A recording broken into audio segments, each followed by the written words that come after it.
Welcome to English truly yours. Hello dear friends. तो start करते हैं आज का अपना video phrases 10 on 10।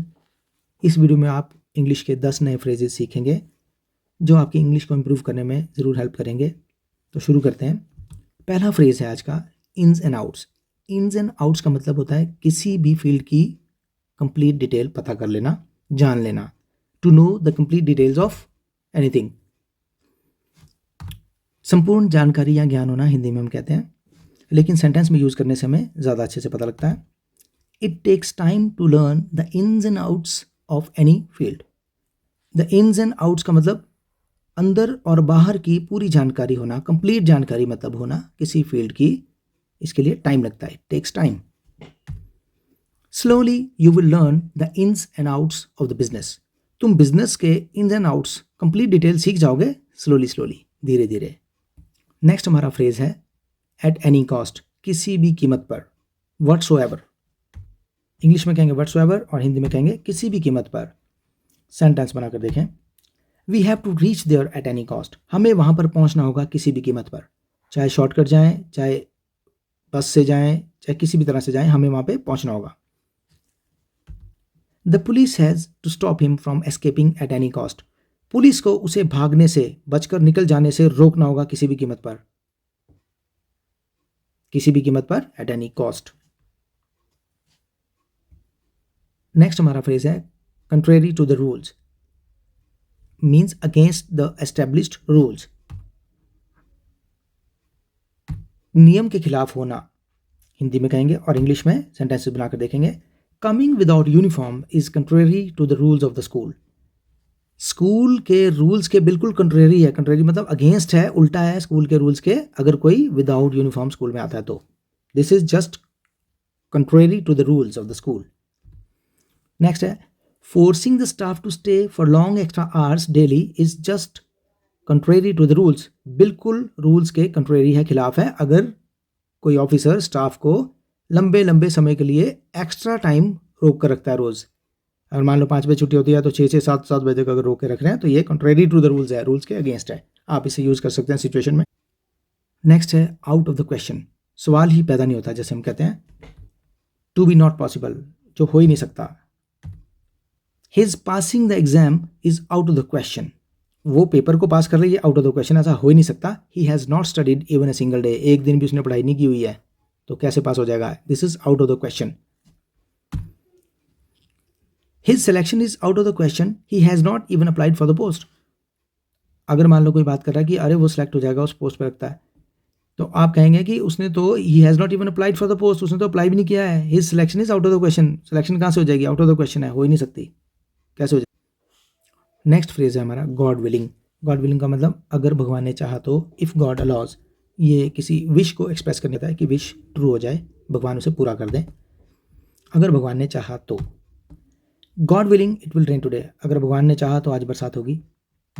God willing we shall also visit America someday. अगर भगवान ने चाहा तो हम भी कभी अमेरिका विजिट करेंगे। अगर कोई ऐसी इच्छा जाहिर करता है तो वो कहेगा गॉड विलिंग। नेक्स्ट फ्रेज है कैच वंस आई। नज़र में आना कोई चीज़, आपकी नज़र उस पर पड़ना। टू कम टू नोटिस, आपके नोटिस में आना, नज़र पड़ना। सेंटेंस में देखते हैं। That thing did not catch my I.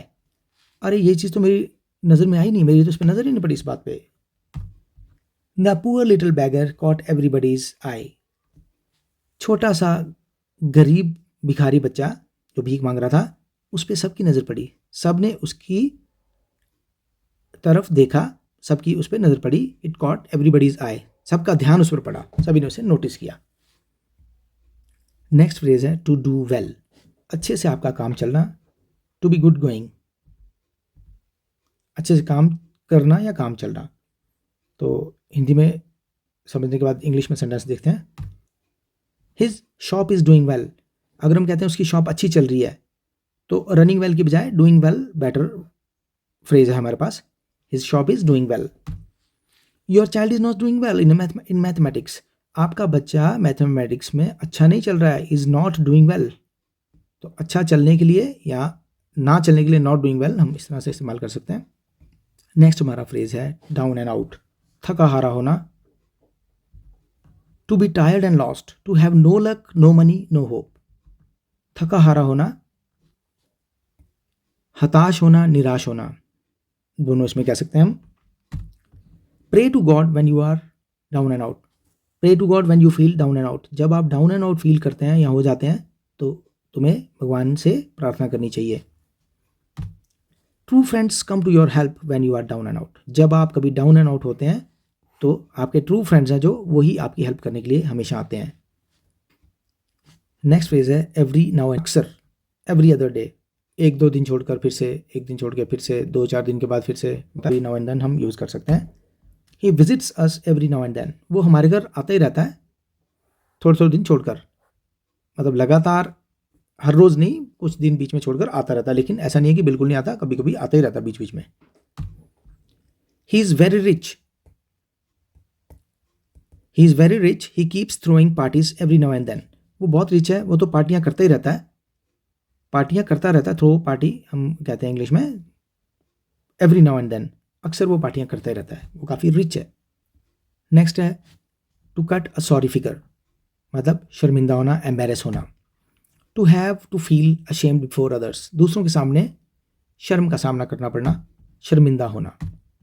In today's world you have to cut a sorry figure sometimes if you don't know English, अगर आज के दौर में आपको इंग्लिश नहीं आती तो आपको कई बार शर्मिंदा होना पड़ता है।